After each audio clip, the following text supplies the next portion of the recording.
ნაციონალურ მოძრაობაში აცხადებენ, რომ ძლიერი წვიმის შედეგად მუნიციპალიტეტისთვის მიყენებულ ზარალს დაწყებული სარეაბილიტაციო სამუშაოების დასრულებაში ამცირებდა. პარტიის წევრი გიორგი კირთაძე ამბობს, რომ ჟილინის არხის რეაბილიტაცია და ჭაობის დასახლებაში საკანალიზაციო პროექტები შეჩერებულია.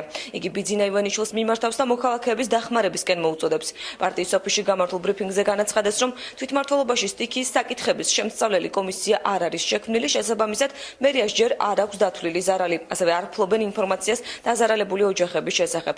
შეგახსენებთ, აჭარის მთავრობაში გამართული თათბირის შემდეგ აჭარის მთავრობის თავმჯდომარემ განაცხადა, რომ ზარალის რაოდენობის შესახებ ზუსტი ინფორმაცია რამდენიმე დღეში გახდება ცნობილი. ჩვენ ხელისუფლებას ბოლო წლებში, ბოლო წლებში ცოტა უნარიანად რო ემუშავა და ის პროგრამები, რომელიც ჩვენს მიერ იყო დაწყებული, ფული იყო დატოვებული, მიიყვანა ბოლომდე. ბოლომდე პირველ რიგში გულისხმობს ჟილინის არხს, რომელიც 2013 წელს დათვალებული იყო და დღეის მდგომარეობითაც ალბათ ხედავთ რა მდგომარეობაშია და ასევე იმ დიდ რეაბილიტაციის პროექტს, რომლის მიხედვითაც შარშან სექტემბერში დაწყებული იყო ჭაობის რეაბილიტაცია. ბათუმის თვითმმართველობაში კომისიაც კი არ არის შექმნილი, რომელიც ამ თემებზე უშუალოდ მუშაობს.